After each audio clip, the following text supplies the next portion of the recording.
Right from our childhood's days, we have been taught many things, but sex certainly is the least taught of all. Due to lack of proper orientation towards the subject, it has been kept in the dark valleys of secrets not discussed and, like all things kept in such secrecy, it is bound to explode. Sex is a vertical force that has the ability to either populate the world or destroy it. In the hope, therefore, of revealing the tremendous use to which man can put this creative energy, I shall dare to reveal some of its secrets. On this subject, reason has long been slain and logic dumped in the maximum security prisons. The subject of sex is still shrouded in taboos, innuendos and sacrilege that when it seeks to break free, it becomes vulgar. But just what is sex? What sex represents? Sex is the source of energy of life and creation. The primal energy of the universe came as a result of movements in the creative darkness. The Bible describes it as the coming out of the light. The let there be light command in Genesis is the sex play of the spiritual light with the creative darkness. Sex is the primal energy of the universe. When the Bible states that you are wonderful and fearfully made, Psalm chapter 139 verse 14, it also acknowledging what great mystery the generative organs and their sacred game that brought you into being are. Sex is the gateway to your existence. Just imagine what happened on the day of conception. Millions of your father's sperm sprouted forth into being and like inspired soldiers raced through dark corridors, climbing every mountain height possible and descending the deepest valleys, surmounting every obstacle, in a desperate search for the sacred mystery shrouded in sacred egg. They found it, but only one of the daring soldiers of spermatozoa could be allowed to enter, and when it did, the rest stood back, none else allowed to enter, uttered choruses of hallelujah in honor of their comrade who had exalted their mission by discovering the mysterious egg. What explosive moment, but automatically exact surgical hands of nature, saw to the perfection of your body which, at the appointed time, came forth full of creative intelligence. What a mysterious being you are, but now, look back and dare not defy those sacred fountains of your being. Look upon it with respect and, if you will engage in this act, bless forth that force that brought you into being. Sex is the energy of life ceaselessly seeking to express itself. It is the magnetic attraction of the male and female and the creative chance of cosmos, the dance of the spirit and nature. The sex energy is explosive, it can bring warmth to your house or burn it. Any attempt to suppress it raises its pressure and thus heightens the risks of its explosion. When regarded as forbidden, sex becomes more seductive. By only a careless glance, a sex-backed advert can sell any product for you with maximum profits. All you need to do is to color any product with a sexual innuendo and the world will crave for it. When sex becomes a taboo, it becomes irresistibly attractive. Suppress sex and you are opening the doors of this sacred food to vulgarity and pornography of all sorts. The more it lives in darkness, the more distorted and evil it becomes. And when our source becomes evil, we face the danger of extreme worthlessness in the communication process constitutes a break in relationships. Sex unity is the unity of society, its disintegration or desecration is the shame and degeneration of society and the world community. Uncontrolled sex, on the other hand, results in the desecration of the holy ritual sex and succeeds in making it a meaningless act performed for its own sake. This has dangerously created vacuum yet to fill in many lives. Unrestrained sex unfettered has led to pornography and, if no proper guidance is made available, will destroy the sacredness of our source of creation. Sexual energy is the temple of life. It must be empty of guilt or repression. It must satisfy the heart and uplift the soul to visions of immeasurable possibilities. Your body is the temple of the living God, therefore respect it and, in the sex act, recognize that you are engaged in the sacred rite that results in cosmic unity. You grow from the special and sacred union with your partner into the union with all of life. Love is good and lovemaking is God-making and, of course, you are with the right mind, it produces good health and a sense of spiritual well-being. But sex must be the preserve of only mature and responsible partners. Remember that your present incarnation is sexual in origin. Sex is sacred and must be understood as such to make it a heart-warming and soul-lifting experience. Sex and relationship. This is an area of great problems in many lives. It is responsible for many depression, psychotic problems and failures. Sexual injuries are deep because they are forbidden from being discussed. There are some areas of your sex life you fear to discuss for the fear that others will think you are vulgar, so you keep your pains to yourself. Why do many girls refuse to scream for help even when they are being raped? They fear people will think they are bad or that they led the men into the act. They will rather use feeble strengths to fight the rapist and, when exhausted, lie there with a sense of guilt and shame while the rapist grins with satisfaction at his onslaught. Which of the following best described you? I'm afraid, really scared to love.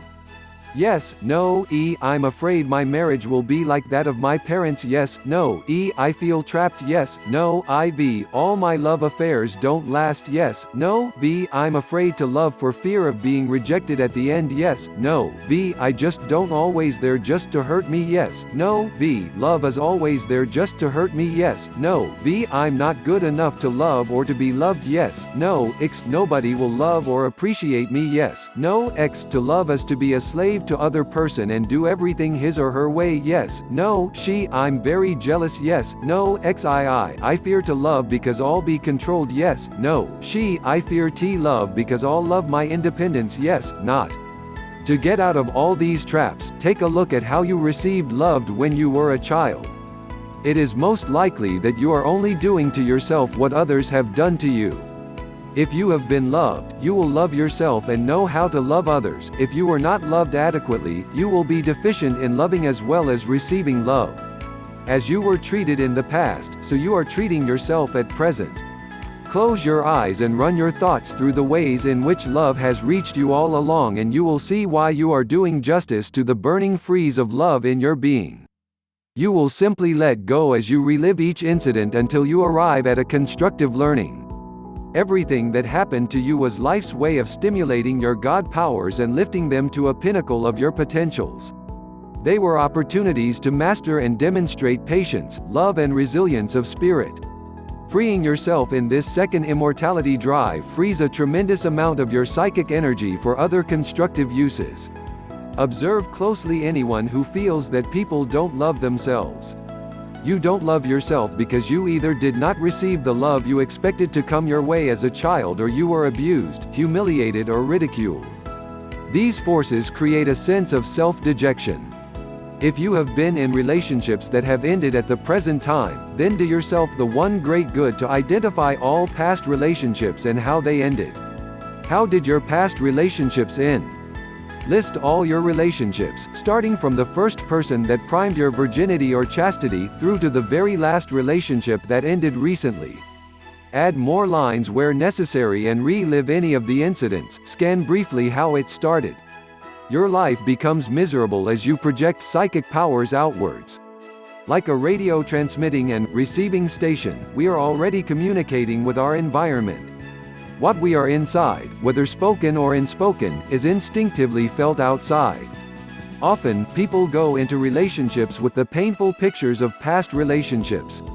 You past relationships stared from childhood relationships with parents, aunts, uncles etc. Have a quick check on the following and write your comments.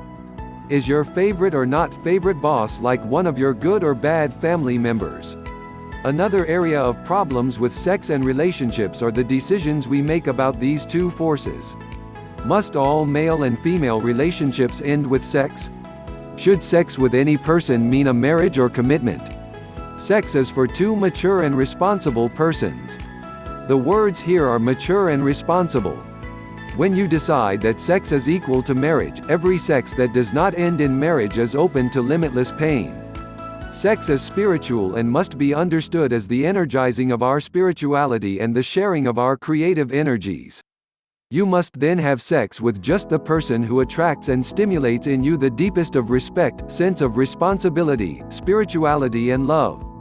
It does not really matter if you are married or not. This does not advocate promiscuity. When sex is understood for what it is, as a divine and spiritual energy, it will never become a plane.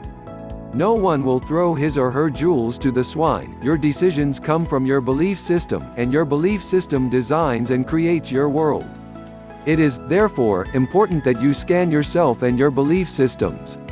Most of your beliefs are borrowed from other people. By knowing who share your belief, you will know the source of your belief. How tenable is the belief to the present time?